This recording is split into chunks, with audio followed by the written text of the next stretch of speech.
Hello students, welcome back to our online classes. हम पढ़ रहे हैं 12th क्लास का मैग्नेटिक फील्ड चैप्टर। और बच्चों, हमने ये पढ़ लिया अब तक कि मैग्नेटिक फील्ड क्या होता है, कैसे वो जनरेट होता है, चार्ज के मोशन की वजह से या करंट फ्लो होने की वजह से क्या होता है। उसके बाद मैग्नेटिक फील्ड कैलकुलेशन पे आया अपन। फिर हमने एक स्ट्रेट वायर लिया, उसकी वजह से मैग्नेटिक फील्ड और उसके कुछ केसेस पढ़े। फिर हमने एक सर्कुलर कोइल ली, है ना, एक धारावाही कुंडली, उसकी वजह से हमने मैग्नेटिक फील्ड या चुंबकीय क्षेत्र निकालना सीखा। तो सर्कुलर कोइल हम जस्ट पढ़ के आए हैं। उसका नेक्स्ट टॉपिक है हेल्महोल्ट्ज कोइल। हेल्महोल्ट्ज कोइल या हेल्महोल्ट्ज कुंडली बोलते हैं हिंदी में। तो इसमें क्या अलग है?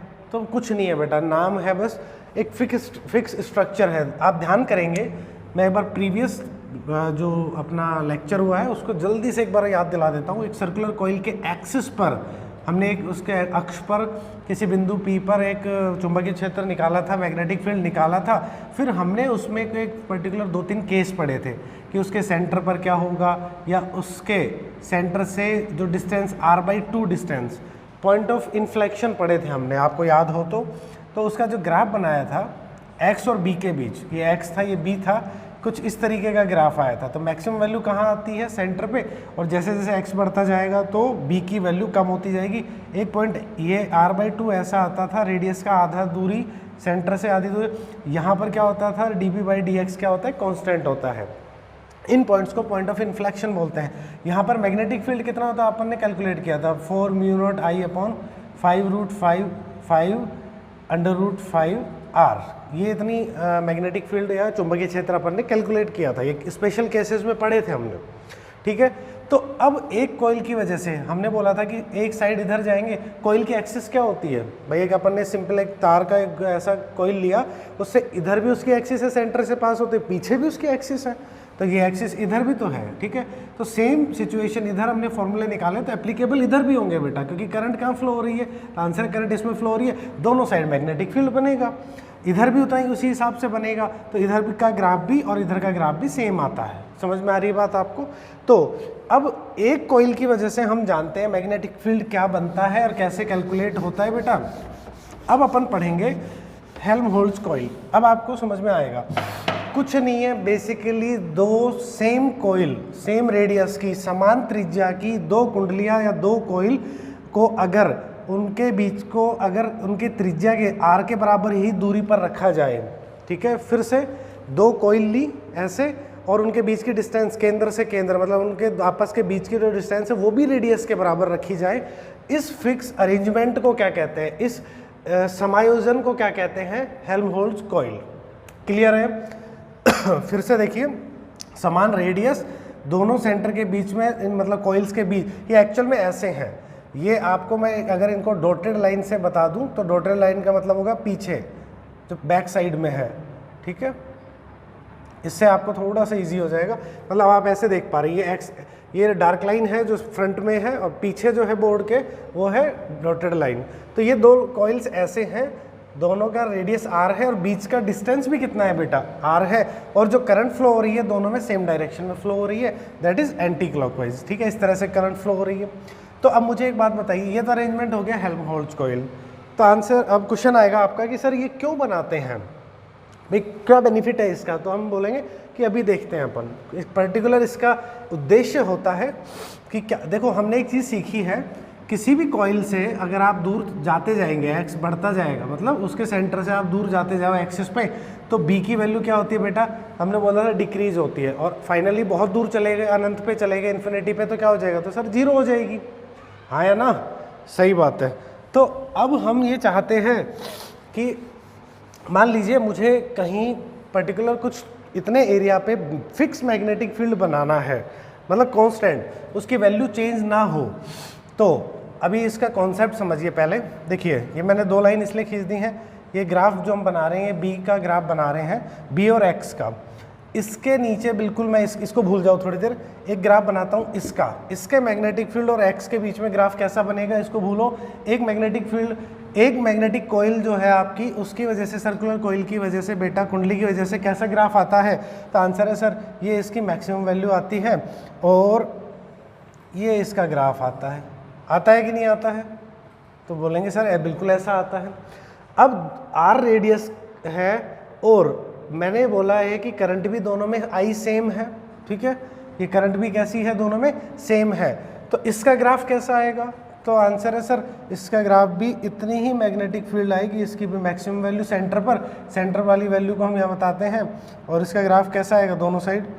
ये ग्राफ कुछ इसका ऐसा आएगा, जस्ट ए मिनट, इसका ग्राफ कुछ ऐसा आ जाएगा, हाँ या ना? तो आप बोलोगे यस सर बिल्कुल सही बात है, ये इसके लिए x बराबर 0 है, ठीक है, ये इसके लिए x बराबर 0 है। अच्छा ये जो डिस्टेंस है ये कितनी आएगी? तो आंसर r आएगी। देखो दोनों कोइल्स के बीच के डिस्टेंस, दोनों के सेंटर के बीच की डिस्टेंस कितनी है बेटा? r है, तो ये डिस्टेंस r आएगी।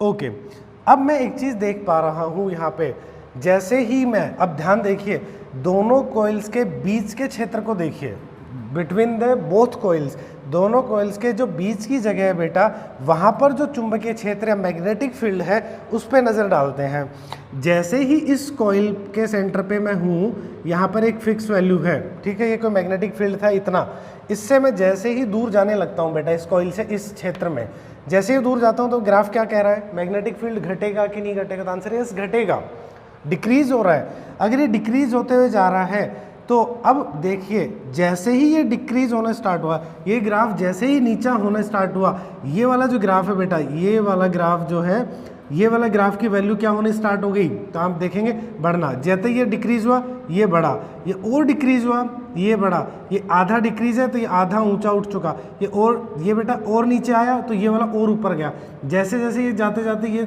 कम होता जा रहा है, वैसे वैसे क्या होता जा रहा है? तो आंसर ये ग्राफ ऊंचा होता जा रहा है। फिर फाइनली यहाँ पर कितनी वैल्यू मिल गई? तो आंसर है जितनी यहाँ थी उतनी वैल्यू यहाँ मिल गई। समझ में आ रही है कि नहीं आ रही बात? फिर से हम ये बोल रहे हैं कि यहाँ वैल्यू 10 है, ठीक है, 10 जैसे ही वैल्यू ये घटकर 9 हुई, जैसे ही 9 हुई इसकी वैल्यू 1 हो गई, 9 और 1 दोनों मिला के, दोनों की वजह से फील्ड है, अब दोनों की वजह से मैग्नेटिक फील्ड 10, फिर इसकी वैल्यू 8 हुई, ये 2 हो गई, ये 7 हुई, ये 3 हो गई, ये 6 हुई, ये 4 हो गई, ये 5 हुई, ये भी 5 हो गई, ठीक है, ये जो पॉइंट मैच हो रहा है। फिर उसके बाद क्या हुआ? ये वाली 4 हुई, ये वाली 6 हुई, ये वाली 3 हुई, ये वाली 7 हुई, ये वाली 2 हुई, ये 8 हुई, ये 0 हुई, ये 10 हो गई। समझ में आया कि नहीं आया? तो बेसिकली ये जो रीज़न है बेटा, यहाँ पर हमेशा वैल्यू कितनी रहेगी? तो बोलोगे आप 10 ही रहेगी सर, यहाँ से यहाँ तक हमेशा कैसी रहेगी? 10 रहेगी। इसको मैं क्या बोल दूँ? तो हम बोलेंगे, यहाँ पर बोलेंगे यूनिफॉर्म, एक जैसा, यूनिफॉर्म मैग्नेटिक फील्ड। कहाँ बन गया? तो बिटवीन द बोथ कोइल्स। बना कि नहीं बना? हाँ या ना? भाई ये देखो, एक कॉइल से दूर जाएंगे, इसका इफेक्ट कम होना स्टार्ट हुआ तो इसका इफेक्ट बढ़ना स्टार्ट हुआ। तो दोनों मिला जुला के हमेशा, क्योंकि दोनों इक्वल कॉइल हैं, सेम रेडियस है, सेम करंट फ्लो हो रही है, तो दोनों की टोटल जो है वो सेम आता जाएगा। ये आपको समझ में आ गया होगा। तो यूनिफॉर्म मैग्नेटिक फील्ड बनता है। तो आप समझ सकते हैं मैग्नेटिक जो फील्ड है यूनिफॉर्म बनाने के लिए हम किस कॉइल का यूज़ करते हैं। हेल्महोल्ट्ज़ कॉइल होती है, दो ऐसे बेटा कुंडली होती है, उनके बीच में रेडियस के बराबर की दूरी होती है, उसके बीच में हम मैग्नेटिक फील्ड कैसा बना सकते हैं? यूनिफॉर्म बनाते हैं, उसके बीच में कंपास रखते हैं, तो वो मैग्नेटिक इफेक्ट शो करता है। वो आगे की चीज़ें हैं, बट बेसिकली हम लोग क्या पढ़ने वाले थे, मैग्नेटिक इफेक्ट ये किस प्रकार से दिखाती है। तो हमने ये बोल दिया कि दोनों की इक्वल वैल्यू होती है। अब हम ये कहना चाहते हैं कि किसी भी पॉइंट पर आप जाएंगे ना, यहाँ से लेकर यहाँ तक, इस दौरान से यहाँ दोनों के बीच में, कॉइल के बीच में किसी भी बिंदु पर, पॉइंट पर चले जाइए, यहाँ सभी जगह पर दोनों का जो सम है वो क्या होगा? इक्वल होता है। तो अगर सम इक्वल होता है तो मैं एक चीज़ कर सकता हूँ, ये जो पॉइंट है मिड पॉइंट, ये r/2 डिस्टेंस पे होगा, है ना, क्योंकि पूरा r है तो आधा r/2 तो r/2 पर मैं क्या जानता हूँ? मैग्नेटिक फील्ड निकालना जानता हूँ, क्योंकि हमने जस्ट पिछले लेक्चर में पढ़ा है कि किसी सर्कुलर कॉइल की वजह से उससे r/2 उसकी आधी त्रिज्या की दूरी पर मैग्नेटिक फील्ड, चुंबकीय क्षेत्र कितना होता है वो हम निकालना जानते हैं, क्योंकि उसका फॉर्मूला कैलकुलेटेड है। तो मैं ये कहूँ कि इस पॉइंट पर अगर हम वो कैलकुलेट कर लें टोटल वैल्यू, तो हर पॉइंट पर वही कह देंगे, क्योंकि भाई मैंने फिर बोला किसी भी पॉइंट पर अगर आप मैग्नेटिक फील्ड कैलकुलेट करते हो सेम आएगा। यहाँ भी इस पॉइंट पर करेंगे तो दोनों का सम सेम, इस पॉइंट पर सेम, सम सेम, यहाँ हर जगह ही तो ये वैल्यू 10 आ रही है बेटा, इक्वल आ रही है। समझ पा रहे हो आप ये बात? ठीक है। तो अगर बात करें कि इस कॉइल की वजह से r/2 डिस्टेंस पर, ठीक है, तो बी नेट कितना होगा दोनों के बीच? हम बोलना चाहते हैं magnetic field between the both coils, Helmholtz coil के बीच में मैग्नेटिक फील्ड बी नेट कितना होगा। तो आंसर है इसकी वजह से r/2 डिस्टेंस पर निकालो, इस वाली की वजह से। तो ये आएगा बेटा बी r/2, ठीक है, r/2 की वजह, और इसकी वजह से, क्योंकि इसकी वजह से इधर r/2 वो भी हम निकाल सकते हैं भाई, बात तो सेम ही है। तो दोनों की वजह से r/2 डिस्टेंस पर कितना आता है तो आप जानते हो, हमने निकाला हुआ है 4/5 μ0I/√5r। इतना मैग्नेटिक फील्ड इसकी वजह से। ये कहाँ से आ गया फॉर्मूला, प्रीवियस क्लास में आप देखें पूरा डेरिवेशन किया अपन ने।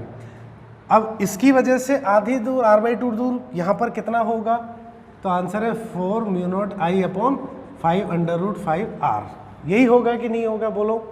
इसकी वजह से मैग्नेटिक फील्ड और इसकी वजह से r/2, दोनों में I और R सेम है, इसलिए सेम टू सेम दिखाई दे रहे हैं आपको। अगर मैं इस पॉइंट पर टोटल निकाल पाता हूँ तो यही क्या कह दूंगा, किसी भी पॉइंट पर निकाल लो बेटा, सेम तो यही आना है। तो बी नेट जो है दोनों के बीच में, हेल्महोल्ट्ज कॉइल के बीच, दुगना कर दो इसका, तो ये इसका 2 टाइम्स हो जाएगा, तो क्या आ जाएगा 8 μ0I/5√5r, ये आ जाएगा। अब मैं 2/2 से 2 बार गुणा कर दूं, क्यों, हालांकि आंसर तो मेरा ये आ चुका कि कितना आएगा। अब मैं इसको थोड़ा सा करेक्ट फॉर्म से लिखना चाहता हूं, तो 16/5√5 करके इंटू, इसको ऐसे लिख सकता हूँ μ0I/2r।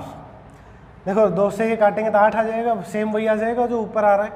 अब इस चीज़ को मैं क्या लिख सकता हूँ, याद करो, ये मैग्नेटिक फील्ड कहाँ होता है बच्चों, ये मैग्नेटिक फील्ड होता है सर सेंटर पर। किसके सेंटर पर, तो आंसर है ये होता है आपकी कोइल के सेंटर पर। तो आपकी कोइल के सेंटर पर जो मैग्नेटिक फील्ड होता है केंद्र पर μ0I/2r, उसका इतना टाइम्स आता है, और इसको आप सॉल्व करेंगे तो दैट विल बी 1.43 समथिंग ऐसा कुछ आता है, और बी सेंटर।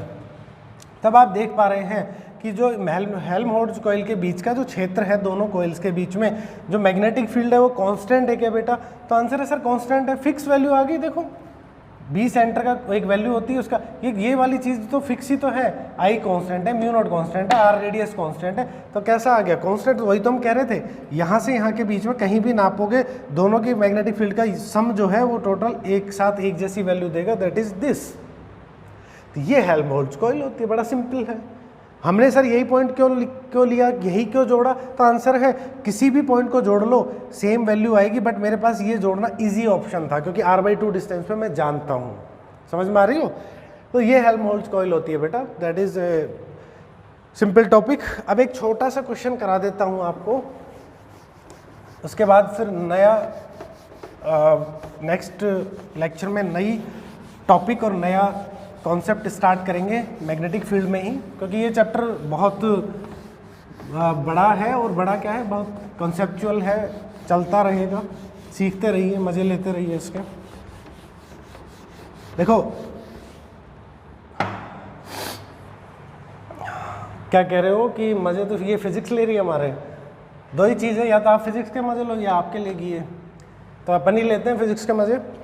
सर्कुलर कॉइल की वजह से उसके एक्सिस पर जो क्वेश्चन है वो आता रहता है, ये डेरिवेशन या इसके केसेस आते रहते हैं, तो बिल्कुल ध्यान से पढ़ लीजिए, ठीक है। अब एक क्वेश्चन करते हैं, suppose we have an arrangement, ये कोई इन्फाइनाइट लेंथ का तार है, उसका एक एंड फाइनाइट यहाँ पकड़ा हुआ है मैंने, ये इन्फाइनाइट है, ठीक है, और यहाँ से एक ऐसे सेमी सर्किल है, ठीक है, और यहाँ से एक वायर ऐसे जुड़ा है, दैट इज इन्फाइनाइट, वो ऊपर इन्फाइनाइट है, ठीक है। तो अगर इसमें करंट आई ऐसे आती है, ये आई करंट ऐसे गई, और दैट इज आई करंट, ठीक है, this is A point, this is B point, यहाँ बीच में एक सेंटर है इसका ओ, ठीक है, ये एक सेमी सर्कुलर है, ठीक है। तो मेरे से पूछा है कि अगर आई करंट फ्लो हो रही है तो ओ पॉइंट पर कैलकुलेट करो कि मैग्नेटिक बी नेट कितना है। यहाँ मैग्नेटिक फील्ड बी नेट कितना है बेटा, ये आपको कैलकुलेट करके देना है। क्वेश्चन देखकर कैसा लग रहा है बोलो, फटाफट एनालिसिस करो, कैसा लग रहा है, इसमें क्या क्या दिखाई दे रहा है आपको, ये देखिए।